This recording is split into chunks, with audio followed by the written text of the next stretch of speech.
Good afternoon, everybody. My name's Nicola. I'm one of the 3 founding directors of the Family Music Hub. It's really great to be in the space today, and really happy that you've joined us to get engaged and think about what's in a name. This is the first time we're doing a webinar in this format, so please bear with us. As it's our first time trying out this way forward, please pop comments, questions in the chat as we go through the webinar, and we'll do our best to involve you throughout. I'm going to be backstage with Eleanor handling things behind the scene, and Katie and Rosie will be leading you through the session. So over to Katie and Rosie, and we hope you enjoy the session. Thank you, Nicola. So at the Family Music Hub, we really care about family music, and we support group leaders across all sorts of settings, organisations and locations who are using music in their work with under 5s and their grown-ups. But before we get started, we'd just love to know a little bit more about you. So could you, in the chat, tell us your name, where you are in the country, and then something that we're going to come back to a little bit later. If you've got an idea or an interesting example of a nickname, like a family nickname that you've heard or that you've used yourself in your own family. For example, my daughter can't yet say granddad, so she's calling him Gadden, and that's just seems to be his name now. I called my grandfather Ping Pong, and I still don't really know why. Have you used an interesting one or heard one used in your groups? We'd love to know. So please tell us your name, where you are, and a funny family nickname that you've heard or used.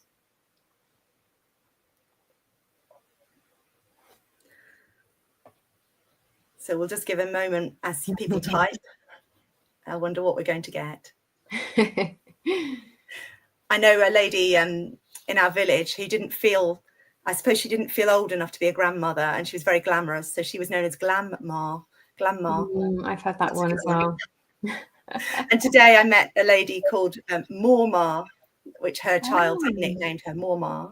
Morma, that's she thinks lovely. It's because he was used to her giving him more of everything. That's true. That's the role of a grandparent, surely.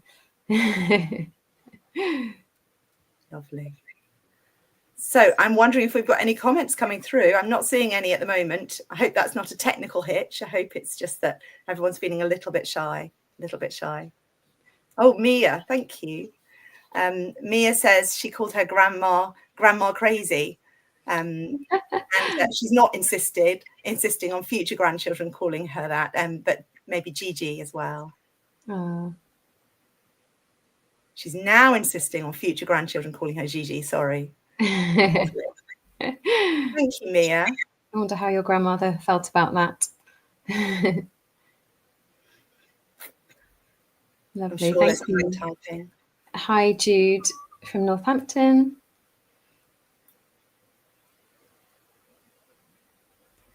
And Ellen from Oxfordshire, thank you for commenting. You called your grandmother Snowy Nan. How sweet. Lovely. I'm sure this is triggering other people to think of things. Grathers. Ooh. Grathers. I love it. So that's Jude's grandchildren's name for her husband, Grathers. How fantastic. Amazing. Well, why don't you just keep them coming whilst we get started? It would be as you enter, please let us know your name and where you're from. We've got one more just come in, I think. Christine from London. Hi. Auntie Kissy from my nephew. Is that because you liked giving him kisses? Oh, Christine. Sorry, your name is Christine. Ellen said, I wonder if people know where the chat is if they're watching on full screen. Yeah, I don't think I can help with that immediately. I think if you just reduce the screen, then the comments will be below the video. So that's if you're struggling to find it, then just maybe minimize your screen. Okay, lovely. We've got... oh, nice. Lots more comments coming in now, aren't there, Rosie? Yeah, hi Amber. My children called my grandfather Oupie. I don't know how to pronounce that, but that sounds Oupie. That sounds lovely. Little grandpa. Emily, Auntie Enemy. That's a nice take on your name. Lovely. Rachel, I can see your comment there. Let me have a little look and see if I've missed you. Maybe post again, Rachel, because they haven't popped up yet. And Emily, I'm glad you worked out the chat. Okay. So Eleanor's telling us behind the scenes that if you minimize your full screen, you can add to the comments on the right-hand side of your screen. I hope that's helpful to everybody. Amazing. Fantastic. Thank you. Rachel, do pop your comment in again because we can't actually see it. But thank you. So let's get started. At the Family Music Hub, Nicola, Katie and I have been developing a flexible and family-centred approach to music making with families, designed to work for all group leaders, whatever their setting or their circumstance. So in doing this, we have identified 9 essential ingredients, the things that we think are essential to our approach. And we're going to focus on just 2 of these today. So essential ingredient 5, as you can see there, calls for a rich and varied repertoire in a range of genres, reflecting the cultural heritage of your group. And we believe this is really a valuable way to connect to your families and show them that you know them and you value them, and that you recognise and respect their preferences, their experiences and their heritage. Next, we have ingredient number 6, which advocates for a personal approach, and that includes the children and the adults, including their names in songs and rhymes and other points within your sessions. So today our focus is on just that, using names, the why, the who, the how and the when. So I'm going to hand you over to Katie to talk to you about the why. Thanks very much, Rosie. So when I was a young child, my 2 grandmothers both sang to me. My gran sang this one, Katie, wonderful Katie, you're the only girl that I adore. And my grandma sang, Daisy, Daisy, give me your answer, do. Except she changed the words from from Daisy, Daisy to Katie, Katie. And their songs that included my name helped me to know that I was loved and that I was really important to them. Now, 30 years later, as a new mum living in a new town, I took my 1-year-old child, Jimmy, to Martha's music classes at the local community centre.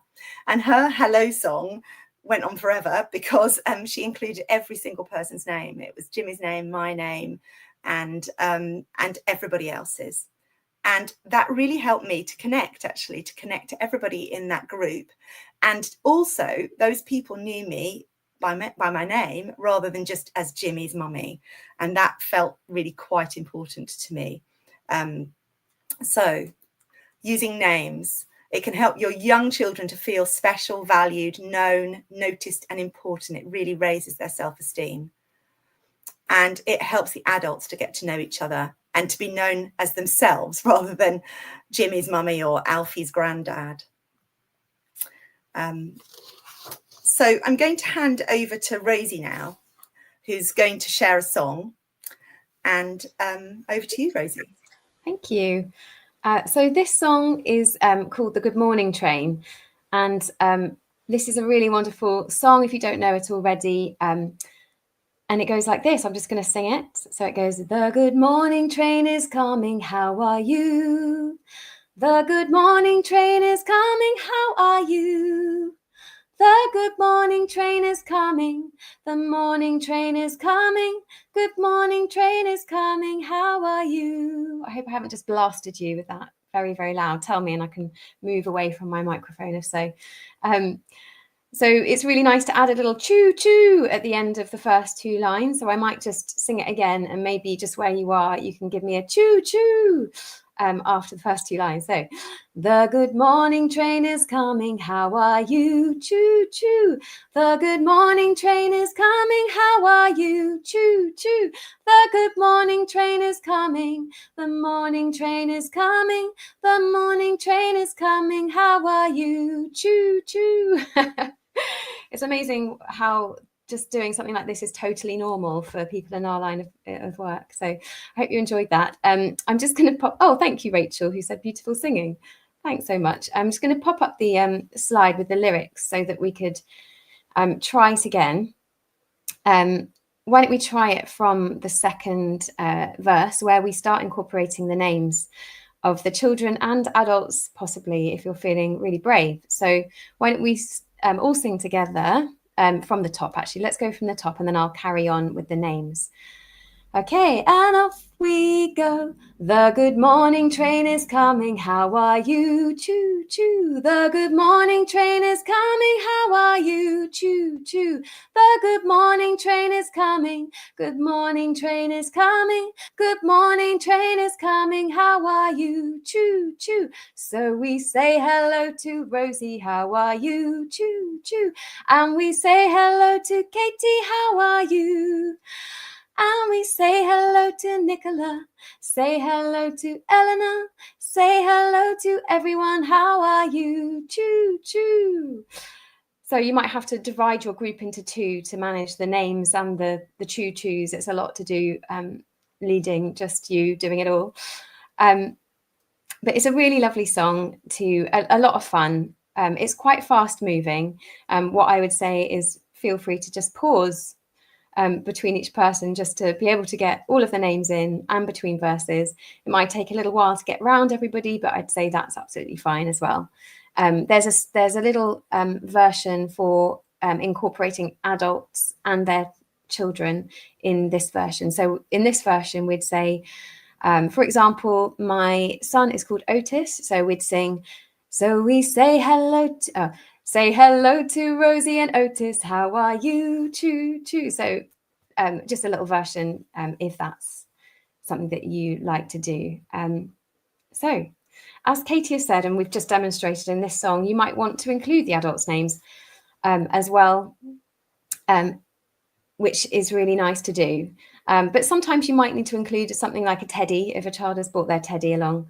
And it's also worth referring just to check like how the child refers to the adult that they're with. As we know, there's lots of possibilities. So it's not just kind of mum, dad, name of the carer, or grandma, grandpa. It can be a whole range of different names. And it's difficult to keep that level of detail in your mind. I absolutely understand that, but still worth asking because our approach really calls for this kind of value that we place on the grown-up as well as the child that are in the sessions. So finding out more about them, what they're called by the child, can really demonstrate that we care, that they're there too. There can be variations with parents' names too. We know it's not just aunties, grandma, grandpas that have different names. It can also be parents as well. So there might be a mammy or a da or different things like that. So the next song Katie's going to introduce includes children's names and in phrase 3 a reference to the adult that they're with. Thanks very much, Rosie. Yeah, so this song is a very popular song in the classes that I run, and I've been running my classes this morning. We call it the jacket song, it's not I don't use it as a hello or a goodbye song. We do it sort of halfway through the class, and it has become an absolute favourite with my families. And in the third phrase, there's a chance to sing the kind of the title of the grown up. It might be your mummy or your daddy or your granny or your granddad. So I try and kind of try and find out what they're called. And sometimes I stop before we start the song. I count to the third child and say, now just remind me, are you granny or nanny? So I don't always rely on my memory for that. But it's a very, very sweet song. And I'm just going to give myself a little note and I'm going to sing it to you. So here we go. Katie, Katie, it's a lovely day.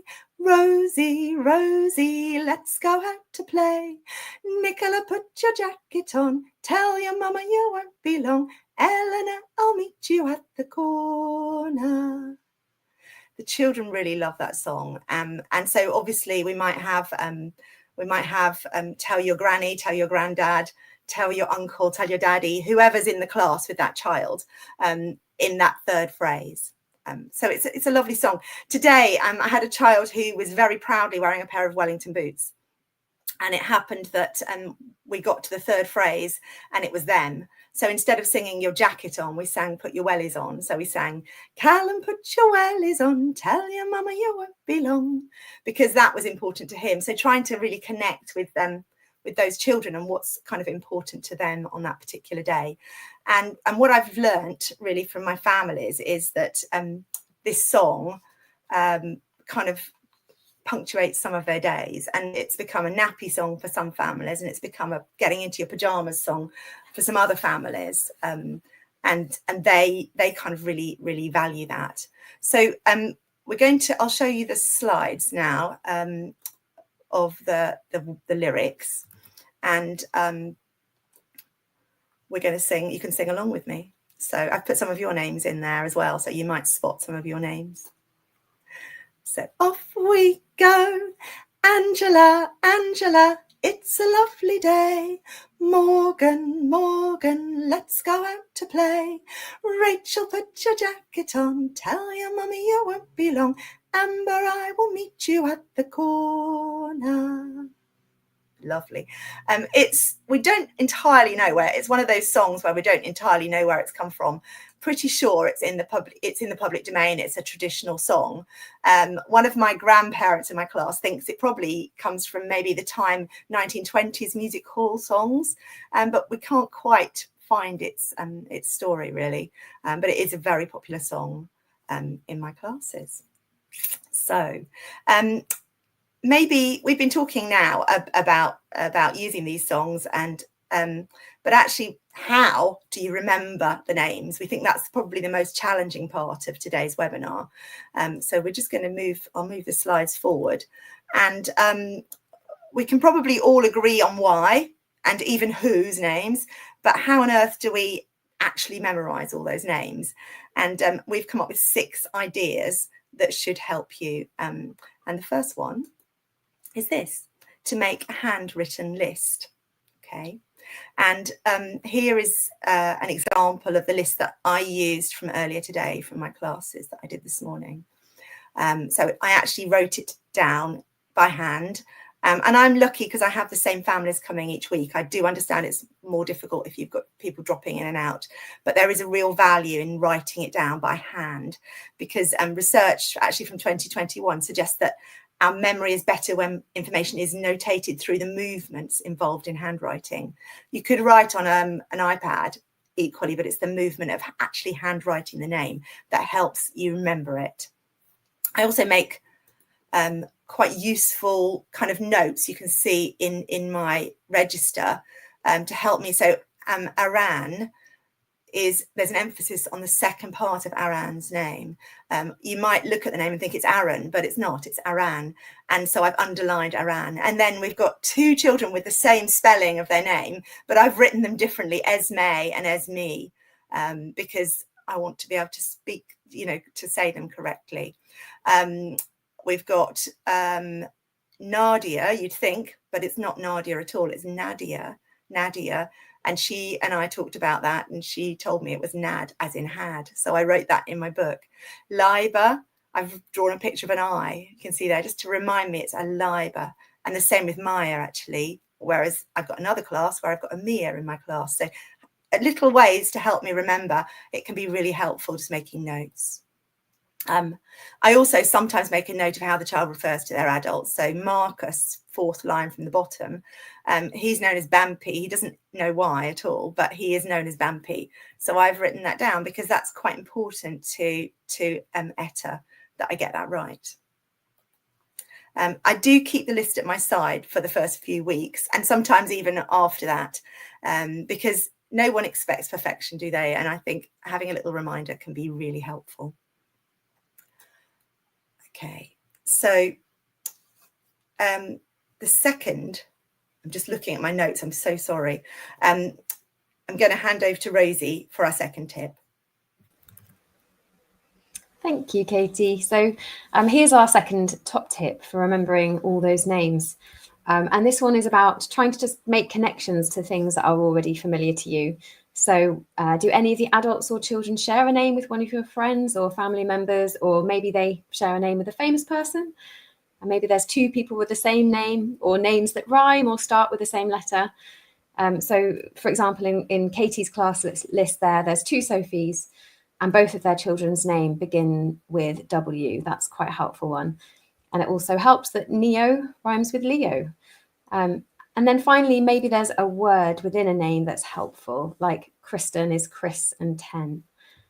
Have you got a top tip, a connection that you've used before, perhaps that you can remember a large group of names? If we haven't already covered it, please comment, and we'd love to know.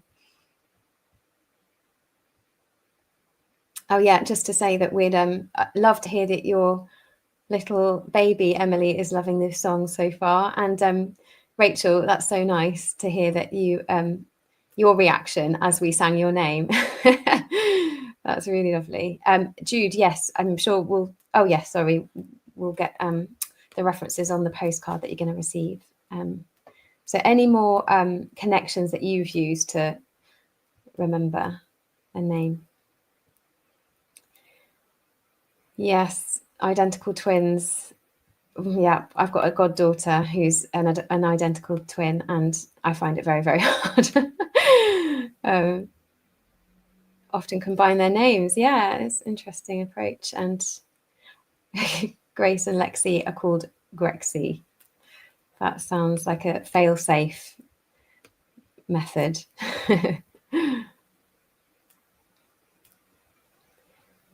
Brilliant, thank you, Amber. So making notes about appearance, I think we might be getting to that actually in a minute, but thank you. Lovely, keep them coming, and we'll carry on, but yeah, please keep those comments coming, it's lovely to see. So we'll return to our list and go to top tip number 3, and which is to repeat names often, just to go for it. So try to really listen in a focused way when someone tells you their name. It's really easy, isn't it, for it to totally go over your head. But to really listen and then try to comment on it very quickly after you've heard it. So Katie just gave the example of the Nadia saying that she knew someone with a similar name that was pronounced Nadia. And Nadia said that often people call her that by mistake. So she clarified to her that Nadia is pronounced Nad, like in had. So that was really useful to her. So I'm sure that you've got your own examples of that, but just repeating them very quickly after you've heard them and using them in conversation could be really helpful.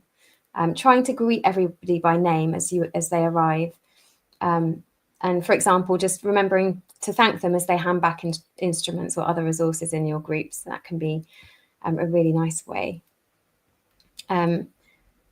So yeah, we've got you repeating the name a couple of times and looking for a visual element to help remember. Yeah. Okay, a Lucas and a Luca. Lucas is smaller than Luca. Brilliant. Thank you so much for that. And of course, using their names in songs and rhymes as often as you can. There is a theory that singing enables both left and right hemispheres of the brain. And because of that, we are better able to retain the information when we sing it as opposed to just speak it. And we've all found that this is true in our own experiences, learning names. Brilliant. So over to Katie now for the top tip number 4. Thanks, Rosie. So the next one is, and we've been kind of, we've had a little preview of this, is visual clues. Can you connect that child's name or that adult's name to something visual? So I do this for some of the children and adults on my list. So here's a little example of what I do. So Willow and her mum both have auburn hair. So somebody already mentioned hair colour. And that makes me think of, I've got some willow growing in my garden that's kind of auburn, kind of the bark is an auburn kind of colour. So that helps me if I remember. Nathan is really tall. So in my head, I say Nathan nearly bumps his head on the ceiling, and that just seems to help me. And it's not even particularly helpful, but it just works for me. Nathan nearly bumps his head, and I don't forget his name. Lola, 2 L's in Lola. She has big eyes with lovely long eyelashes. Loads of L's in that sentence, lovely long eyelashes, and that's Lola. Really helps me. Sometimes I go with something very temporary, like a stripy jumper, and that's really good in the first couple of weeks, to kind of clock their name at the beginning, ask for a reminder of their name at the beginning, and then remember what they're wearing. I would say that would be really helpful in drop-in classes as well.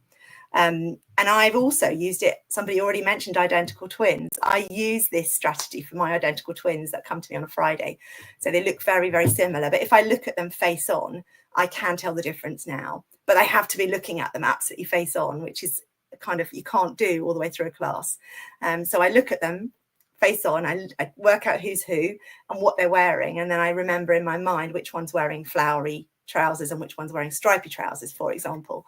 And that really helps, because then I can identify those children from the back of their head or whatever angle they're at. I don't have to look at them full on.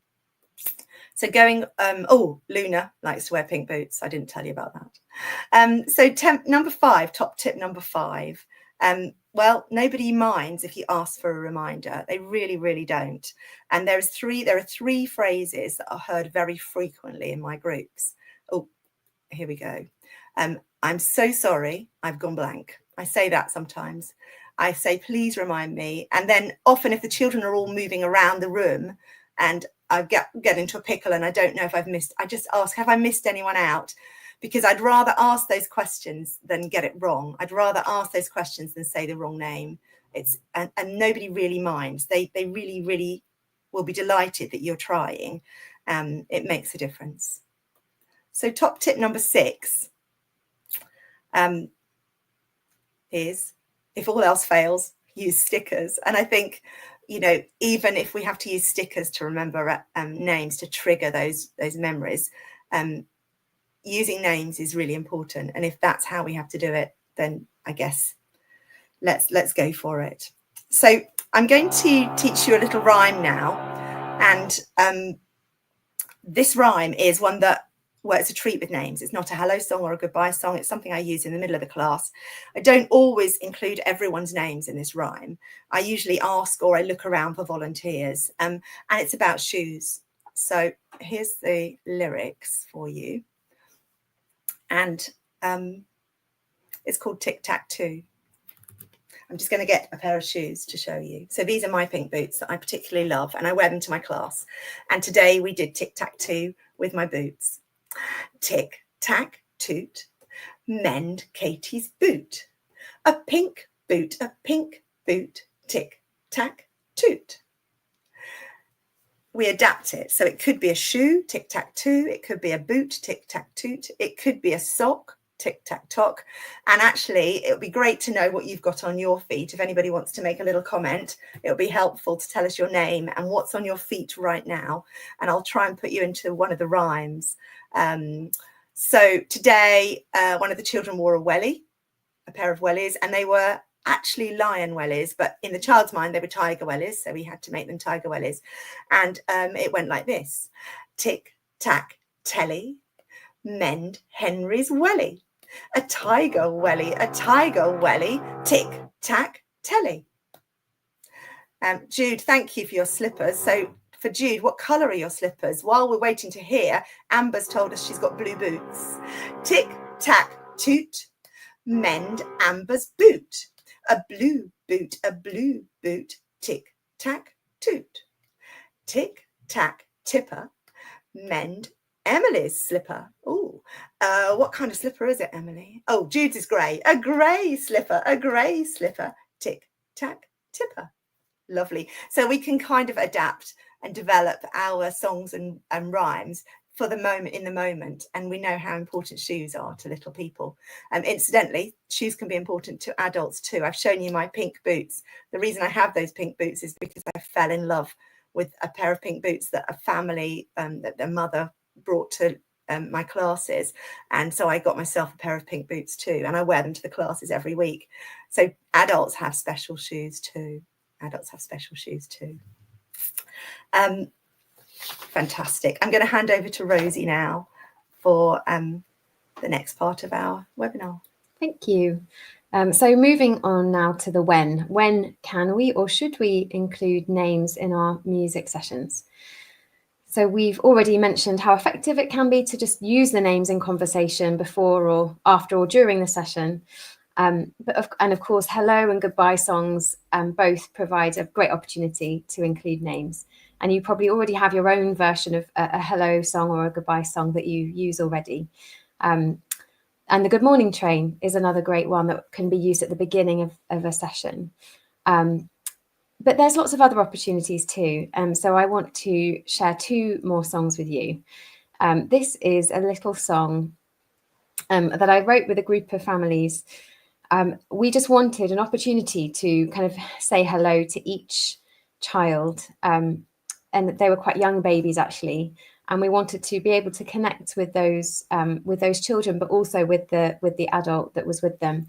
Acknowledging how things were going, whether they were going well or they were having a difficult day. So it's called Look at You. And I think I'm going to just use an example. So if I had bought my little girl, Primrose, I would ask myself, how is Primrose today? And I might say, dribbly. She's teething at the moment. So if we were going to use that example, I would sing, dribbly Primrose, look at you. And this is how it always ends. But oh, Primrose, I love you. So it goes like this. Dribbly Primrose, look at you. Oh, Primrose, I love you. And that's it, really, just 2 lines. And it's really nice just to sing it to each child, maybe twice. So once, just to kind of get those words. So first the words that describes how the child is doing or something that they are doing that day, and just kind of put the name and that word in. And then second time, just to sing it again, just as we're all used to it. And I find it fine just to sing to everyone's children in the group. If you want to sing "We Love You," you can also do that, as long as everyone's comfortable with that. So let's do it again. So how about we sing to Katie? Should we sing to Katie? Katie, or anyone else actually? Could anybody just post on the chat a word to describe how you're feeling today? Maybe you're feeling a bit sleepy, or maybe you're energized, or maybe you're hungry. It's getting to that time. So if you have a comment, that would be great, just to tell us how you are feeling, and then I'll sing to you. Anybody?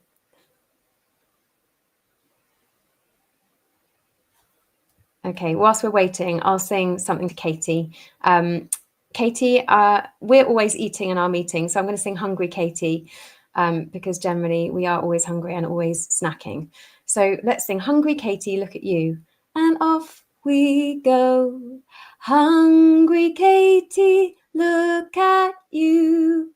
Oh, Katie, I love you. Emily, thank you for your comment, which will come up, I think, on the screen. My baby is Windy. These are always the best ones. So we're going to sing, what's the name of your baby, actually, Emily? Sorry, could you let us know? So we're going to sing, let's sing to Rachel first. So Tired Rachel, and then we'll come to Emily's baby. So let's sing Tired Rachel. Tired Rachel, look at you. Oh, Rachel, I love you. Well, let's sing Windy Baby for now. Come on, we've got to sing Windy in the song. And off we go. Windy baby, look at you. Oh, baby, I love you. Oh, she's called Cora. Come on, let's sing Windy Cora. Here we go. Windy Cora, look at you. Oh, Cora, I love you. Lovely. Thank you so much, everybody. So that was Look at You. And that will be included on the on a playlist that you're going to get, and the link will be in the postcard that we send you after this. The next song is called Nisa, and this really does connect with both of those essential ingredients that you saw earlier. It's a Native American song in the Seneca language. It actually means winter moon, the creator who is the creation. But the words are so simple. And even though perhaps the language isn't a language that anybody in your group will speak, I think it's a really great experience for everybody to kind of start learning something new together in a language that's new to everybody, especially in a mixed group where there might be families where English isn't their first language. It gives a nice little break from the kind of English nursery rhyme culture. So Nisa, it goes like this. Nisa, Nisa, Nisa, Nisa, Nisa, Nisa, Nisa, Nisa, Nisa, Gaio,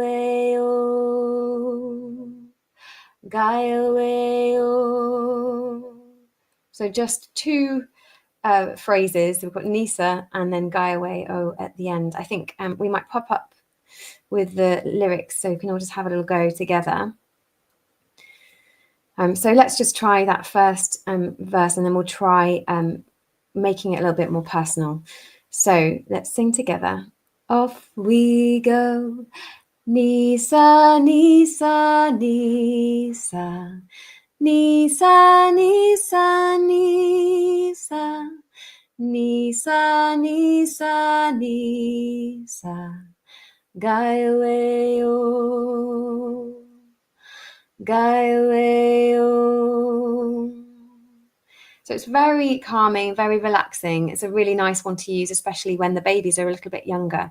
And to maybe just sing in a circle, maybe with rocking, or even kind of having babies on the floor and using scarves with the babies, or kind of making a circle. Sometimes we make a moon with the scarves around the baby.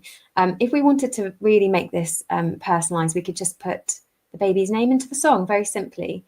So why don't we sing to Cora, seeing as we have a real baby in our midst, and we'll sing Cora for each of those lines. If you were in a group with lots of children, you could change the name each line. But let's sing the whole verse to Cora. Off we go. Nisa, Cora, Nisa. Nisa, Cora, Nisa. Nisa, Cora, Nisa. Gaio, Gaio. So there you are. That's Nisa. Brilliant. I'm going to pass back to Katie now. Thanks, Rosie. I learnt look at you from you a couple of years ago, and now I use it loads in my classes. It's really a lovely song, and I definitely want to introduce Nisa as well. I think it would work beautifully, actually, as a lullaby. So what next for all of us? What next? Well, I suppose if you want to include names with your families, which we really hope you do, you'll need to work on it. Memory can be trained. You can get better at this, I promise you. And there's loads of people on YouTube who are offering advice on this. And we've included on our postcard, we've included a link to one particularly good podcast to help you get better at remembering names. Just give it a go and work at it. First and foremost, I guess you need to recognize that it's important. If you believe that it's important, you believe you can do it, you will do it. I think lots of us have very limiting beliefs when it comes to memory, and we tell ourselves we can't remember things. But if we start telling ourselves we can, and we have those expectations for ourselves, then we're more likely to be able to do it. So we should really just be bold, I guess, and be your own coach. Tell yourself you can do it. And finally, I would say just do it. I think that's really important. The more you do it, the easier it gets. Just find some songs and start doing it. Over to you, Rosie. So we're coming up to the end. Thank you so much for joining us today. We hope that it's been a useful session for you. We'll send you this postcard together with the link to our SoundCloud playlist that will have the songs from today that we've shared with you. Yeah, so it will look a little bit like that. And we do have a couple of minutes now just to answer any of your questions. So there might be a couple of questions from before that we could come to now. But if you've got anything else that you'd like to say or any comments or questions, yeah, we'd love to have a go at them now. Thank you, Rachel. Ah, yes, childminders with lots of children. I think it was when we were doing Good Morning Train, I think, that you asked that question. I think when it's a lot of names, it might be the easiest to just go with the first version of the song that we learnt, which was, so we say hello to Rosie, how are you? And we say hello to Katie, how are you? And just treat each name as a name in a list. So whether it's a childminder, or any other person in the group, rather than kind of seeing them as units that have to be kind of sung to together. I think just see each person as a name, work through the song. Doesn't matter how long it takes. It'll probably take 10 minutes, but I think that's quite fun to just really go for it and just be like, we are going to sing every single person's name in this room, and it doesn't matter how long it takes. And I think it's interesting because we think it's going to take an awfully long time, but in reality, it doesn't add many seconds onto the song to include everybody's name. So, people really value that. They remember that you've remembered their name, and that's important to them. So. Absolutely, yeah. Thank you for your comments. Thanks, Amy, who is saying,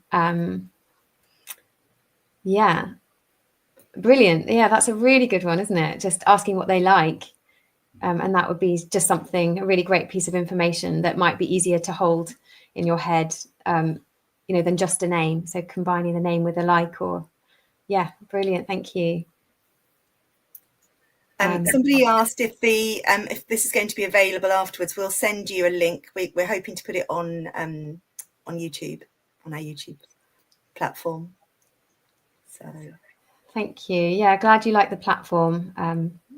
Yeah, we had fun with it, and thank you very much to Nicola and Eleanor who have been working away in the back room. Is that what we call it? Behind the scenes, making it all happen. Thank you. The postcard absolutely does have links to the songs. It has a reminder of what we've done today, and a couple of links to one link to the research about the handwriting, and a link to Jim Quick talking about how to improve your memory, which is very entertaining and very useful, actually, very useful information. Yeah, I'm looking to see if there's any more questions. I loved, Amber, you said, my next courses will start in January. I will start using both the names of the children and the adults in the Good Morning song. Brilliant. Well done. Just go for it. Brilliant. Thank you so much. Yes, please do keep in touch. We have 2 more webinars coming up in January, which the details for which will come up on the screen, I think, in a minute. And we're also delivering a survey at the moment to anybody that's making music with families across the country, and we'd love for you to fill that in if you haven't already, just to really help us understand what people are doing, how they're doing it, what challenges they have, what support they might be after, that the Family Music Hub could help to offer. So yeah, I think the link is coming across the bottom of the screen. So if you visit that page, you can find the survey there, as well as the links to book our next 2 courses. And Eleanor, do put the slides up so that everybody can see what's coming up next. Thank you so much. Thank you. So we've got 2 more webinars coming up, but we'd also love to hear from you if you think you'd be interested in our CPD offer, which helps group leaders to develop their practice over several months with 3 days of training, together with tasks and much, much more repertoire chosen to support group leaders as they work with their families. You can find out more on our website. which is thefamilymusichub.org. And if you hit /training, that will take you direct to that. So that just about wraps up our webinar for today. Huge thanks for joining us. Yes, thanks so much, everybody. And we look forward to seeing you in January. Thank you.